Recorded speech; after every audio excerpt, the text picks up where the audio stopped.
patriotism, faith, national unity, education, fiscal responsibility, civility, the values that define America.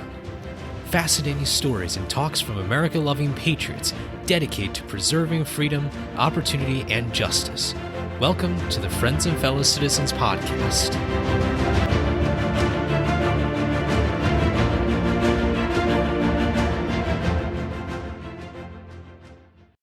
Hello, everyone, and welcome to episode 90 of Friends and Fellow Citizens. I'm your host, Sherman Tylowski. Thank you all so much for joining me for this interview episode. First of all, a special thank you to our Patreon supporters. As always, you are absolutely incredible. You have dedicated so much of your time and of your generosity to supporting this podcast, and I just really want to extend my sincere appreciation to all of you. As a kind reminder, make sure to subscribe to this podcast if you haven't already, to subscribe to our email list as well if you want to get some more notifications and news, new episodes that come out. Also, hope that you are looking forward to the summer holidays as the holidays roll around pretty soon. I guess Memorial Day is sort of a de facto start of the summer holiday season. Whether you're traveling, whether you're staying at home, hope you have a relaxing few months and enjoy the amazing weather, hopefully, wherever you are going or wherever you are. This week's episode will feature another special guest, one who has an impressive, and I mean impressive, background on state and local government and policymaking. She is a remarkable and very knowledgeable person. I'm really excited to introduce her. Kristin Strobel has been a state and local government affairs professional for the past 15 years and recently worked at a multi-client bipartisan lobbying firm. She has used her many years of state government experience to assist clients in areas as diverse as executive policy, legislative debates, and regulatory issues. She has also led outreach to multi-state policy organizations such as the National Governors Association, the National Association of Attorneys General, and the National Conference of State Legislatures, as well as political organizations state government leaders rely on to advance their priorities. Kristin once served as the Director of State Government Affairs for the Entertainment Software Association, where she focused on issues critical to the technology sector, including STEM education, privacy, e-commerce, intellectual property, and taxation. Previously, Kristin served as Director of State Government Affairs at the National Association of Professional Employer Organizations, called NAPIO, responding to legislative and regulatory developments to improve the regulatory climate for members. She also represented NAPIO at hearings, meetings, and conferences as the official voice of the industry on state government affairs issues. Prior to joining NAPIO, Kristin served as the policy director for the Attorney General of Ohio, Mike DeWine, who is actually the current governor of Ohio as of the release of this episode. She testified for the Office on Legislative Initiatives before the Ohio State Legislature and collaborated with border state attorneys general and their legislatures on policy initiatives. She also served as senior advisor on special task forces and policy subcommittees for the Ohio Attorney General. She is a native of Ohio, and she graduated from Ohio University in 2007, receiving a Bachelor of Arts in Political Science with a minor in Geography. She achieved her Master of Arts degree in Political Science, specifically American Politics, in 2008. She previously served as the co-chair of the Women in Government Relations, WGR's Tech, Telecom, and IP Task Force, and currently serves as an ambassador on the Youth Leaders Council, where she advises their team on state legislative policies and engagement. She was also a 2016 James Madison's Montpelier's Robert H. Smith Center for the Constitution's Emerging Millennial Fellow. In 2021, Kristin was named one of the Advocacy Association's top 21 advocacy practitioners in 2021 and was a featured speaker at the American Association of Political Consultants 2021 Policy Conference. As you can tell with the bio, she is incredibly active and very experienced. I really am so excited to speak with her today. And now I'd like to welcome Kristin on to our program. Kristin, thank you so much for coming on to Friends and Fellow Citizens today. Thank you for having me, Sherman. I'm excited. Well, first of all, I want to thank you so much for coming on our program. As corresponding with you earlier, you have a very busy schedule given the kinds of work that you're doing. So, from the bottom of my heart, really, really thank you so much for taking some time today and to share a little bit about your knowledge and experience with our listeners. And I guess that's where I want to kind of start here, which is tell us a little bit about how you got interested in politics or policy making, and why you feel that this field of politics, specifically like state government and local government affairs, is so important to you in your career. I think that's a good question. For some young people, they have no idea what they want to do for their career or later in life. I was someone that at an incredibly young age, like 6 years old, I was always interested in politics, the electoral process. I didn't really know exactly what that looked like or if my career would end up along those lines, but it did. And I'm very thankful. I'm someone that always loved social studies and history classes. And I was intrigued and encouraged by the fact that when I toured my campus, Ohio University, as an incoming freshman, there were not a lot of women involved in the political science program. And I found that to be a challenge. And so I was always had this energy, and I was drawn to public policy and the electoral process, public service since I was young. So it was something that was an easy thing for me to decide when I was going to college and ultimately to graduate school that I wanted to study political science and I wanted to have a career in public service. Like most people, though, I didn't think in college that I was necessarily going to be a lobbyist or a government affairs professional, if we want to make it sound nicer. But I knew that there was something that I wanted to do to impact policy and to give back. And when I distinctly remember there was a presenter that came into my graduate class because I wasn't exactly sure what I wanted to do when I left. I knew I wanted to be involved in public policy. And someone came in to speak about a fellowship program with the state of Ohio. And one window open, another door open, everything just catapulted to one opportunity to the next. And I had the pleasure of really learning my skill set at the state and local level. My first job after the fellowship was with the Ohio Senate, and I ended up working for now Governor Mike DeWine when he was the Attorney General of the state.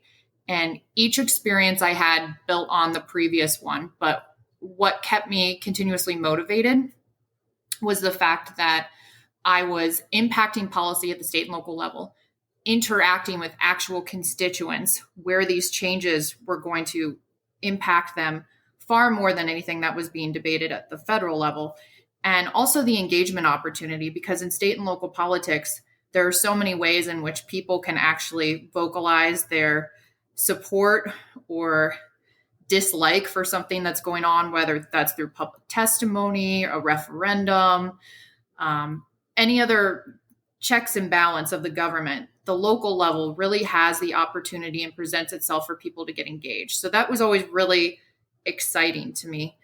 And while I started my career in Ohio, I have for about the last 10 years been doing what we call multi-state lobbying. And that allows me to travel across the country, but also to engage with state and local governments in all 50 states. And that in itself is super interesting because no one state, no one government is the same. So it's been something that, like I said, is built over time, but I've loved the really grassroots part of it where you can engage with people, constituents at a local level. First of all, that's so wonderful to hear, especially about your passion about this area. And I feel like nowadays we certainly don't talk enough about state and local governments because, as you said, that really is that kind of grassroots, ground level sort of policymaking. And I've imagined that you're getting a lot of frequent flyer miles as you as you travel all around. And I thought my frequent flyer mile cumulative number was pretty high until today. What are some of the challenges of navigating with all those different state governments? Is it kind of like navigating different cultures and just different ways that people do things?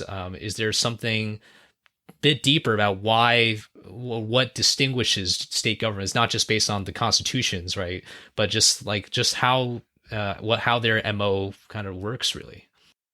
Well, you know, in our federal government's layered like a cake, right? We've got the federal government, the state, and then down to the local. And every single jurisdiction is different, which makes the uniqueness very enticing for someone like me, but also challenging. So there are similarities that you could see regionally.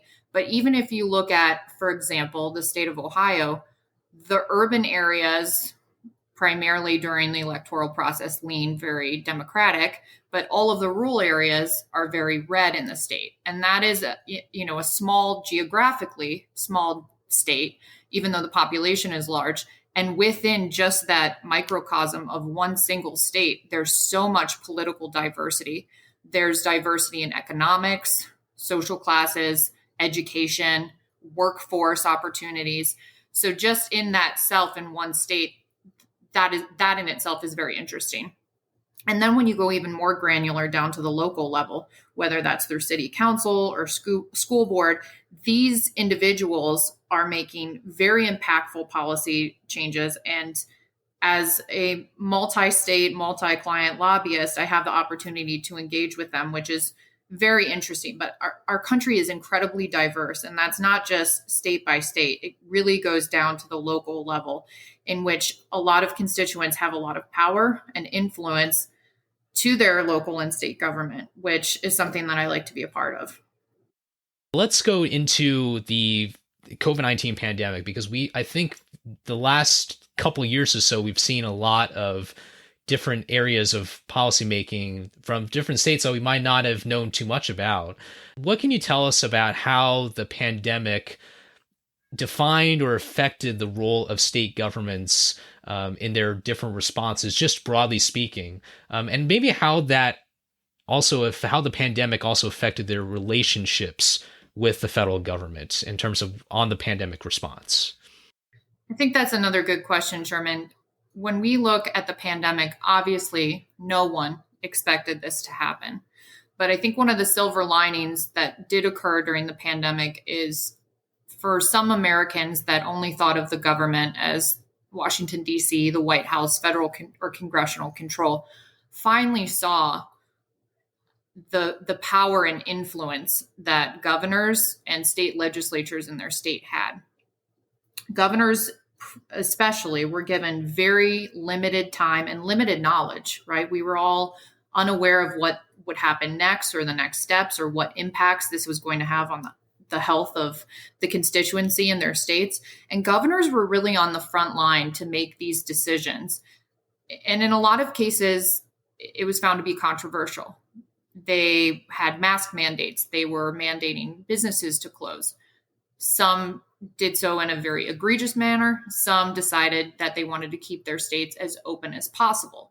So that in itself became a very divisive issue across the country of how these governors, who in many cases were implementing executive orders to move forward with either temporary license changes so that more healthcare professionals could provide services that they couldn't otherwise before, to essential business designations where companies that had an essential reason to remain open in the state could. And then one of the things that ended up becoming incredibly controversial, which we all know about, are the ongoing mask mandates.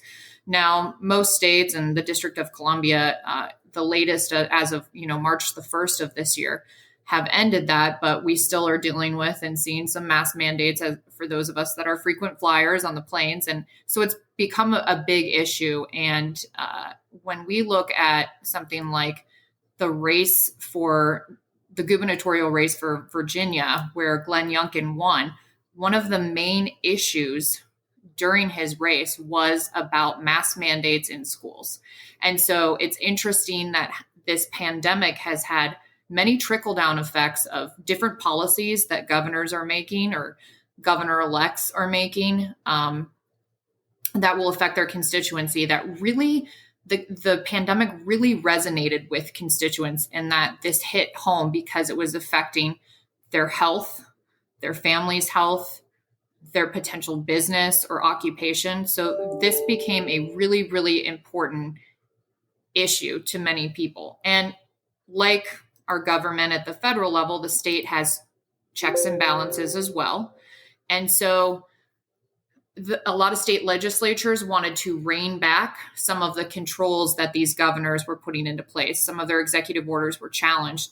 And one may assume that if you have a legislature of a particular party, that they're going to be aligned with their governor of said, same party. And that's not always the case. In Ohio, which I can speak a lot about because I worked there, Governor DeWine, who is a Republican, was consistently challenged by his Republican legislature, and they tried to strip back a lot of his executive orders and controls and powers during the pandemic. Uniquely enough, right over the border in Michigan, Governor Whitmer had the exact same thing happen to her from her Republican legislature, but she herself is a Democrat. So you were seeing all of these challenges, and there were things in California where there were tons of mandates in place. And then I've got friends and family that live in South Dakota, and Governor Noem there, a Republican, wanted to keep businesses open as much as possible, schools open as much as possible. And many of them have stated that there were only a couple days to weeks in which their kids were not back in school unmasked, and businesses remained open. It was very, very, very minor changes that they noticed in their state. So when we look at the diversity of the country and how many of these governors handled this decision making, no matter what they did, they were always going to get critiqued. Either they're not protective enough of the health of the constituency, or they need to stay out of their constituents' way and keep businesses open. So this was, again, I use that word divisive, but this was an incredibly divisive issue across the country. But constituents really were able to see how much power and influence a governor in their state could have. Governors operate as the presidents of their state. They're in charge and they have a massive amount of authority. And it wasn't really until a lot of businesses had to close that we noticed that governors somewhat became reliant on the federal government for eventually the CARES Act and ARPA funding to kind of pump back in some money into their economy and get things back open. But even that in itself was challenging for some governors who didn't want to accept federal funds. So the pandemic has been interesting. It continues to go on. I just saw yesterday that Governor Ducey in Arizona has issued an extension of his executive order for temporary licenses for healthcare and medical professionals. So those that maybe have not completed their full license are able to still, under his executive order, assist people during the pandemic and COVID-19 era that continues under his executive order. So this is not by any means done, and it's ongoing, and it's now the responsibility of the legislatures and the governors to decide now how this funding is distributed and what plans or initiatives moving forward are going to best revitalize and revive their states. Well, that's such a super awesome answer, because I love how you took obviously the issue of mask mandates, and without going obviously into what people think of mask mandates, that won't be the main topic here, but you really looked at the dynamics between local governments and state governments. And this kind of begs the question, because one of those, you mentioned California as a great example. It's not just California, but there's so many instances I've seen, and I kind of want to ask for your thoughts on this, which is when a county health official says, no, we want to keep masks on, but then an adjacent county right there, and there's a lot of travel and economic activity between those two counties, or maybe even adjacent counties, but in two different states, like take California, Nevada as an example. I think there's a lot of people who look at the situation and they just kind of, they're just so confused by the fact that, yes, they believe that they should have some more power maybe on the local side to determine on various different issues. But then at the same time, they're just like, well, I got to wear masks in this county, but if I just walk 10 feet to the next business, I don't have to do that. What sort of challenges are going to rise when we move on from this pandemic and we try to resolve differences in policies from local governments? I think it's been incredibly challenging. I mean, when you look at if a governor truly wants small government or limited government, we'll give the example of Governor Greg Abbott out of Texas, who's a Republican. He did not want to intervene on this issue when we're talking about mask mandates or other business closures. And so he really deferred to the locals. In fact, in his state, his executive order said that he would not institute any closures or any mask mandates. He allowed the local governments to make that decision. So when you're talking about going from one county to another in Texas, yes, there could be some county or some local government or even a school board or school system which could have the mandate, and then you go once over and it's totally different. I mean, we experienced that in Washington, D.C. when our mandates continued to remain in place. You could go over, you had to work out in a mask, but if you went over the Potomac, you could freely work out without a mask or go into the grocery store without a mask in Virginia. And so even just on a borderline, I think it became very confusing to our constituents.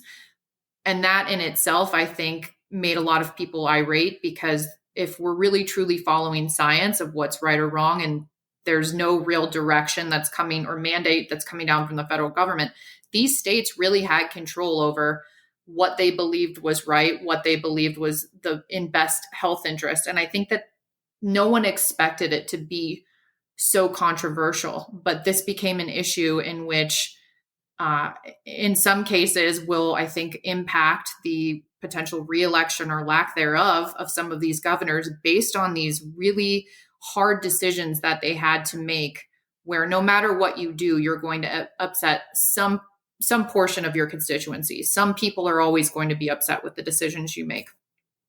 And I think some governors took upon themselves to, like, again, I can speak to Ohio, Governor DeWine. He hired a medical doctor. A lot of had a COVID czar, surrounded themselves with medical professionals and intellectuals like they did at the federal level in both the Trump administration and in the Biden administration, to really rely on following science and what's right. And I think it was a really challenging time to balance your economic impact of the state while also keeping people safe. So no one anticipated COVID coming, but I think we all really underestimated how controversial this would be and how impactful this would be, for better or worse, in the states.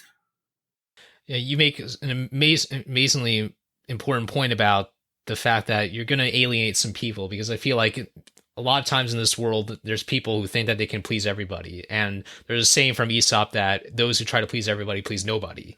But anyway, that's a little phrase in politics, or lesson in politics, I guess, for all of us to just take in.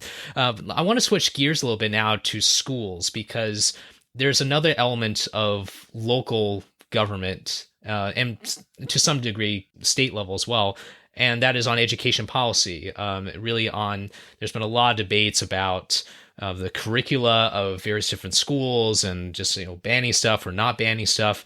In particular, I think it's really raised the profile of school boards. So tell us a little bit about what your experience has been working with different school boards in general, and maybe how the pandemic and the emergence, perhaps, or the prominence of school boards has implications on the way we do policymaking at the local and state levels.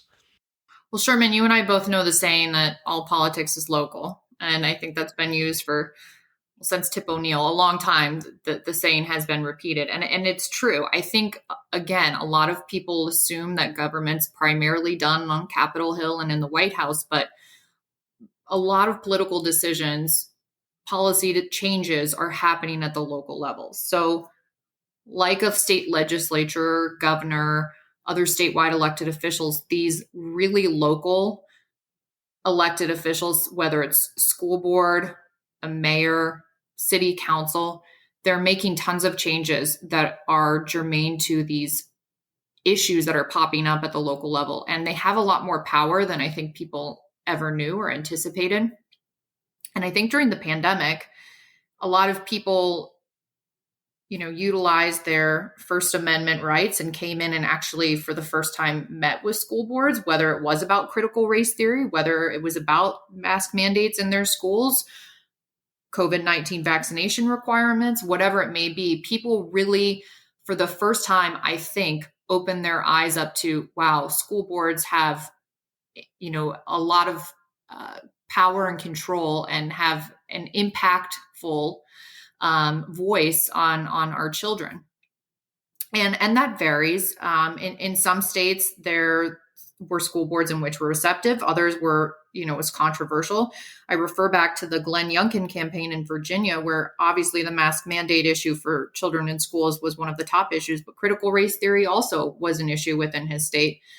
And I think again, for the first time, people could really truly see my voice matters. I can go in and testify or vocalize my position, and they're going to listen. And now, when we're living in the social media world where things are taped or streamed, and that was, again, one of the unintended consequences, maybe for the better during the pandemic, as we all had to acclimate to Zoom or Teams or other online streaming services in order to get our content, it really opened our eyes to how reachable government was, especially local. And so I think it's been very, very interesting. A lot of these changes, while unexpected, unanticipated during the pandemic, really made government something that anyone could get involved in. And just a question largely about the environments that you've been in. You've obviously been to a ton of different environments all around the country. On both virtual and in-person environments, have you seen a change in how people treat one another as human beings at all? Myself, I'm a moderate millennial. So I like to govern or find a consensus in the middle. And maybe I'm an idealist in that matter, but I've always been that way. And I have positions. I'm a fiscal conservative. I take some stands on things that I'm very passionate about. But anyone who you would speak to who knows me a little or very well will say that one of the things I always try to do is to find a common ground, find a consensus, whether I'm working on policy, I'm working on an issue. And that goes back to the days in which I was working on the government side of trying to get things passed, but also as a lobbyist in today's society. And that's really hard to do. And one of the things that I found that's been very helpful for me is, as our country has become so unrest, so distrustful of others, so disrespectful in some regards to each other, is when I am working with someone on an issue on my side or on the other side, is I try to get to know them. And that's something that I think not only do a lot of Americans lack decorum in the way that they speak to each other or treat each other, but they also know nothing about the other person in which they're working on the issue with or against.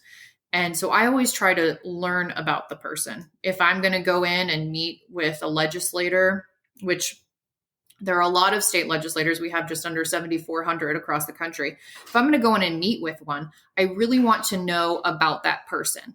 And most of the time, I'm most effective in my job by building a relationship with them over time. I'm not going to go in and ask something for the first time and say, I'd like for you to get this done.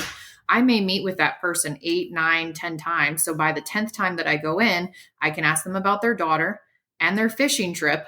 And we have this relationship that exists. We have far more in common than we have that's apart. And then I'm more effective in getting something done because I've built that foundation with them. And I think that that's what Americans in general are kind of lacking. They're lacking the common ground. They're lacking the ability to laugh with the other person, to get to know them. And so many of these people that we're working for or working against, they have shared goals as ours, and they also have shared stories and histories that I think once you learn about that, you're going to better understand that person.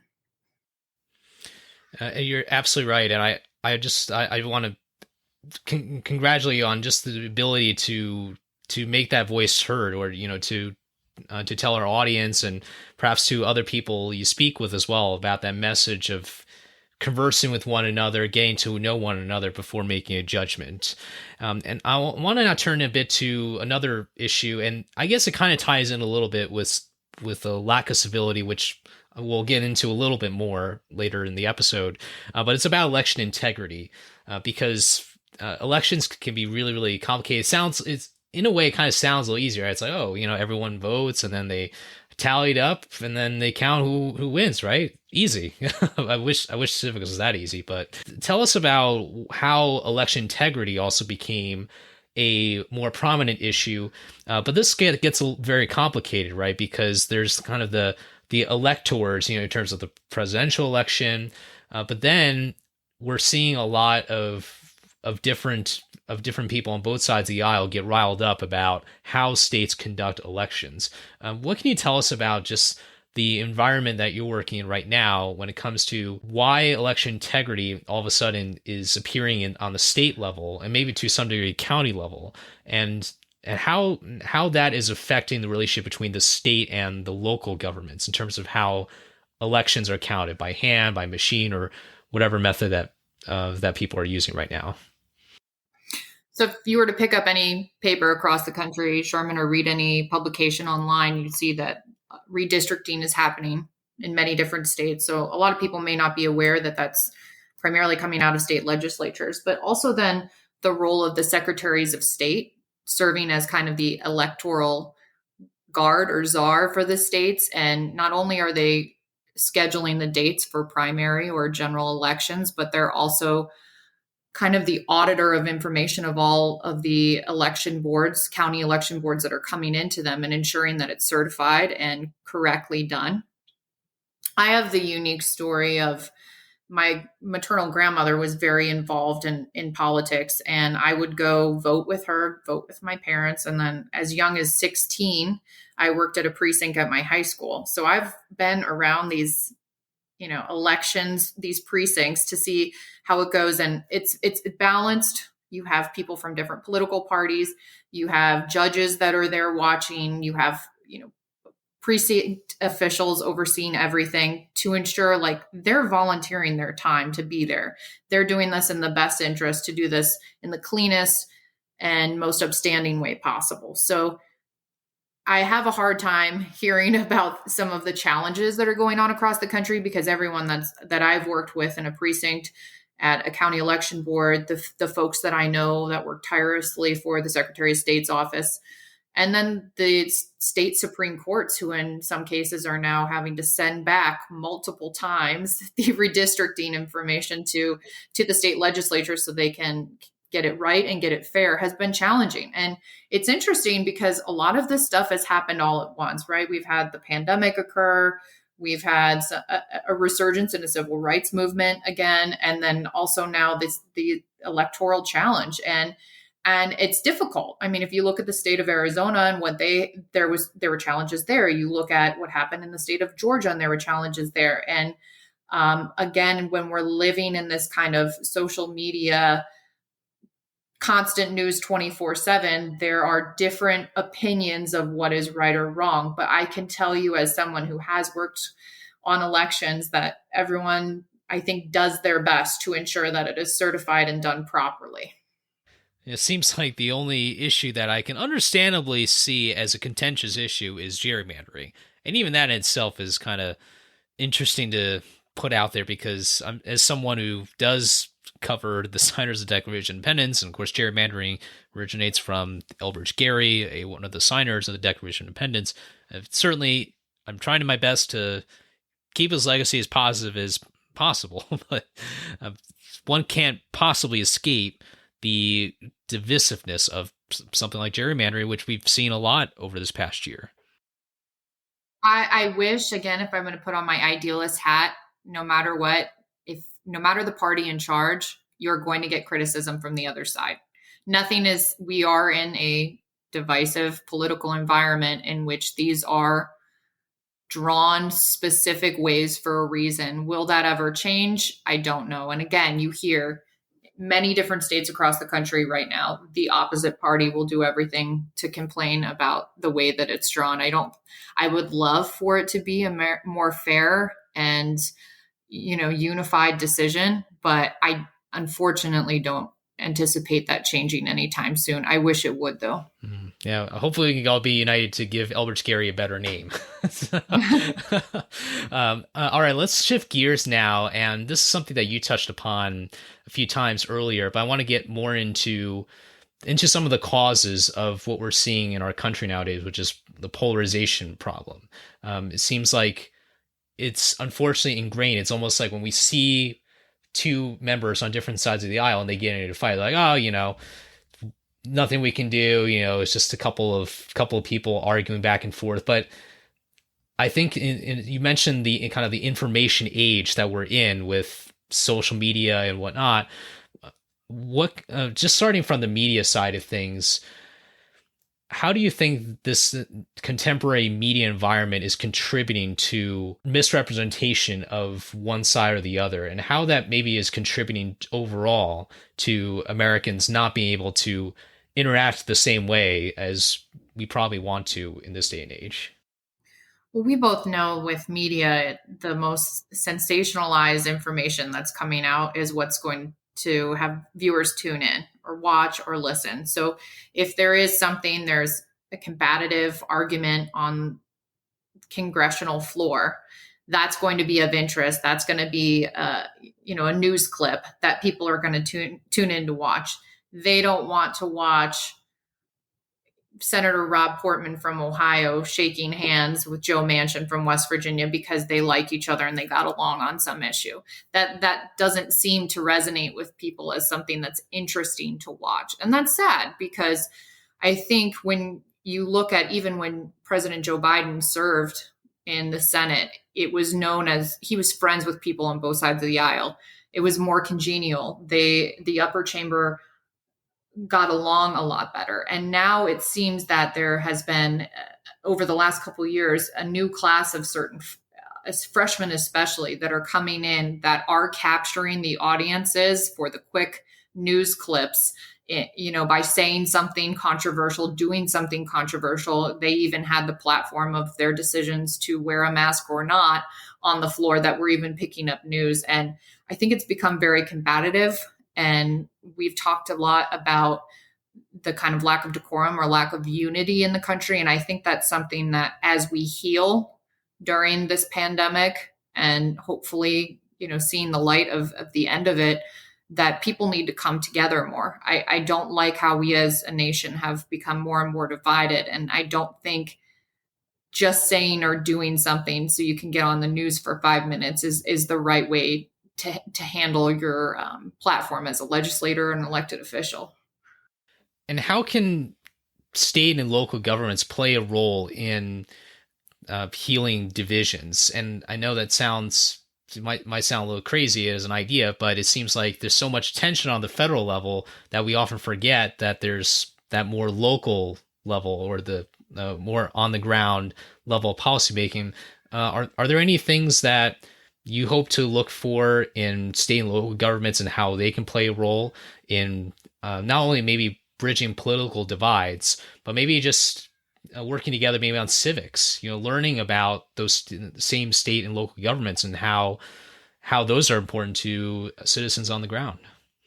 So I'll answer that twofold. I'm an ambassador for a group called the Millennial Action Project, known as MAP. And one of the core missions for that group, and they have a federal arm, but I'm an ambassador on the state and local arm, is to get millennial elected officials, primarily those that are serving in their state legislatures, to work together, regardless of their party, on issues that impact directly millennial constituencies. So you're having someone from 25 to 45 working on these issues, whether it's student loan debt, any of the ride share or technology up and coming app arena in tech, and other environmental issues, that they can kind of find a common ground on, shared through the fact that they're of similar age. And they've had great success, and they have these state chapters across the country in which millennial elected officials are coming together and actually getting stuff done and passed out of their legislature, signed by their governors, and impacting positively their constituents across the state. And then I think the second answer about what we could do moving forward, or what local elected officials could do moving forward, is exactly what I said earlier, of learning about the other person. When I worked in the Ohio Senate, a lot of the senators, regardless of their party, got along really well. Truly they did. And it was the fact that they were going out to dinner or lunch with each other, or sometimes they would drive from a neighboring district with one Democrat, one Republican driving together. I mean, we've seen that sometimes with members of Congress, and they'll even end up putting it on social media to show how they get along and what is their shared interest. Are they both representing a Latino district and they are both bilingual when they speak to their constituency? Is it that they're both from an Appalachian area of the country and deal with those specific issues? I think finding the common ground rather than what we're different about is really, really important. And when I worked for the Attorney General of Ohio, I was his policy director. And one of the things that he, now the governor, and I actively went out of our ways to do, and I remember every time he would ask this of me, is when I would run a piece of legislation, he wanted a guarantee that I had someone from the opposite party on that bill. And so every time I went forward with something, whether it was a domestic violence bill or it was an environmental cleanup bill or whatever I went on, I had to find someone from the opposite party. And a lot of times I got a lot of people to sign on, but sometimes that wasn't easy. So it was going in and getting to know that person and what is their position on this and why does it matter to them or their constituency? It's listening. It's building a relationship and knowing the person that will lead you to success, and that will bring us together.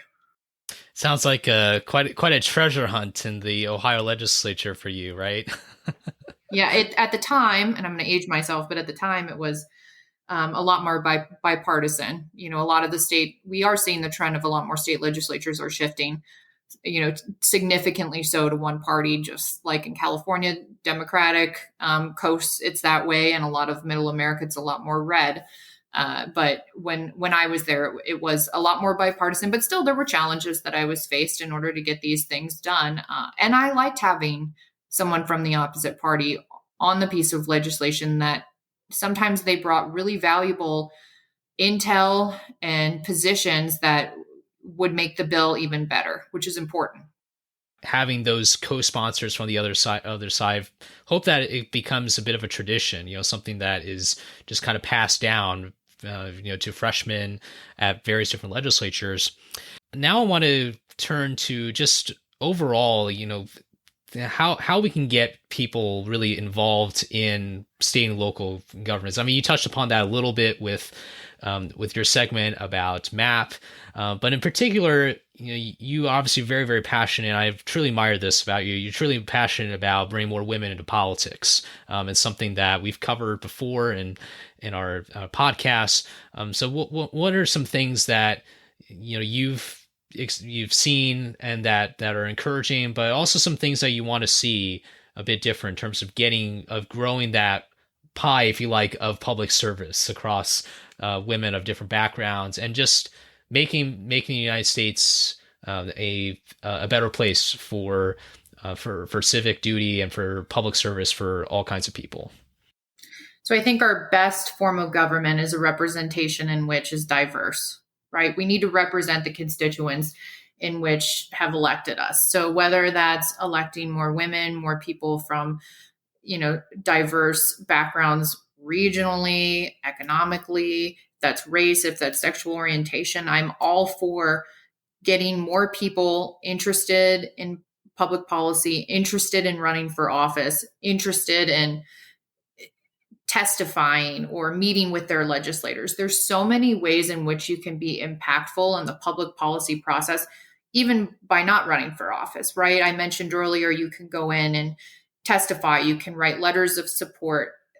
The local component really gives constituents across the country the ability to get involved in the political process.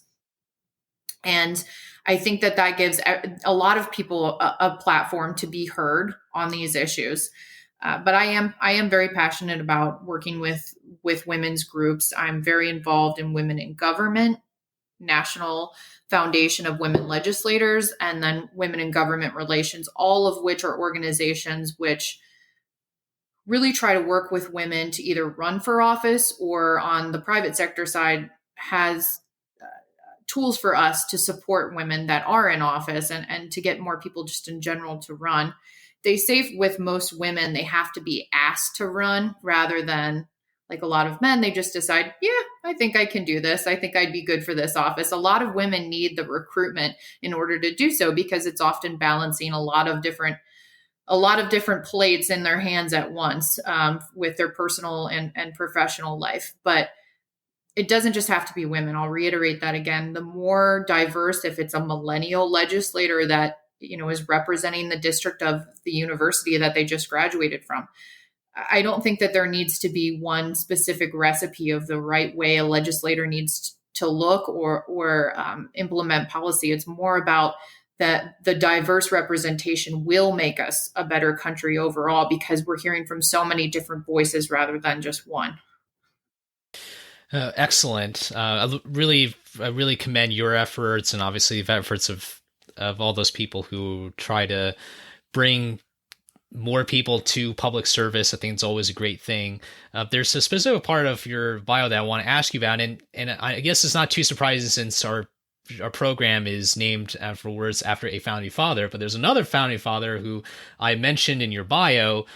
You were a 2016 James Madison's Montpelier's Robert H. Smith Center for the Constitution's Emerging Millennial Fellow. That's a mouthful. Yes, exactly.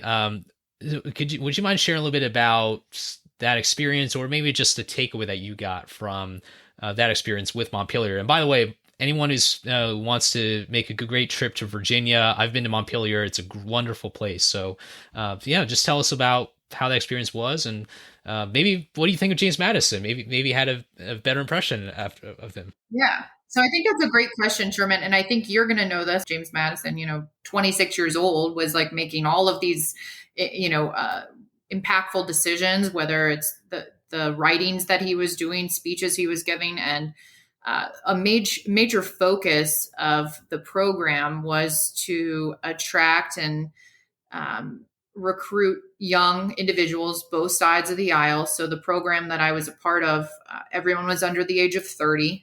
We all held some kind of public policy position. There were people there from the Hill, people there from state government. There were lobbyists, nonprofits, PACs, grassroots. We were a mixed bunch, but the common ground that we all shared is that we were young. We were millennials. We were impacting change. And we went through, it was partially educational in that we went through and read a lot of James Madison's papers and saw how he applied his decision making and in today's society, how we would look at that with, current events that are going on and how we would make decisions. But also it was a learning experience, not only by just touring the property, we stayed there for the full week, but it was meeting other historical entities, finding the people that were surrounding him that led him to where he was to become so successful. And I don't think, maybe you and I know this, Sherman, but maybe your listeners don't know just how many impactful decisions were made by young people, by young founding fathers that to this day, I think have set a precedent for having a voice and speaking for a constituency in which is often unheard. So it was an amazing experience.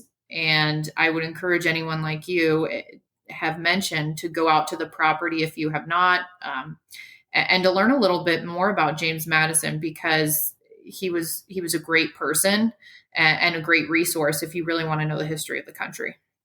Wonderful.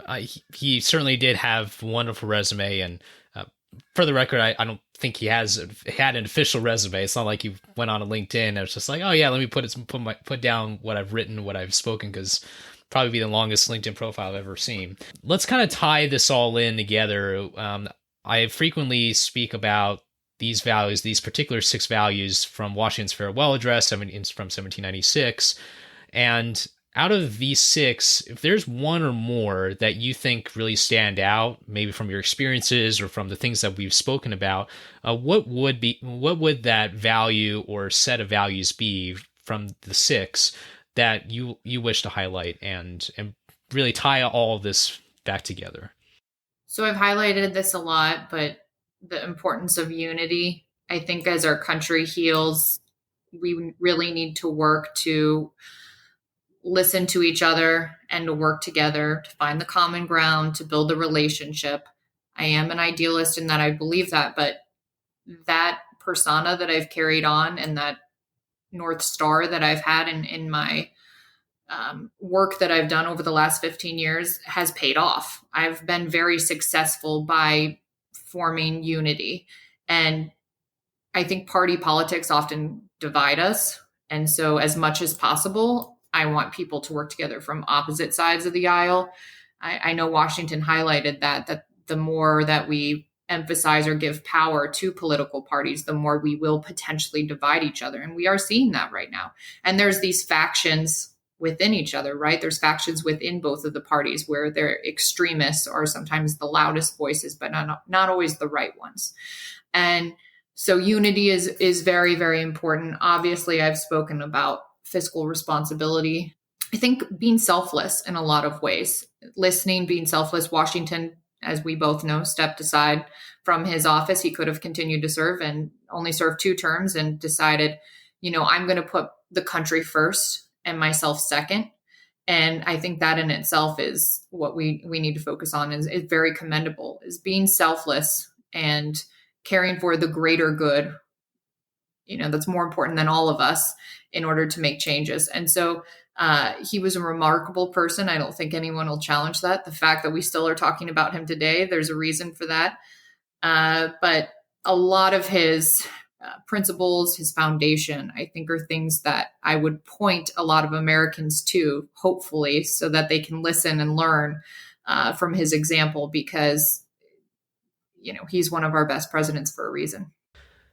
Amen to that. Really appreciate that connection with fiscal responsibility and national unity as 2 core pillars of our country and of the farewell address.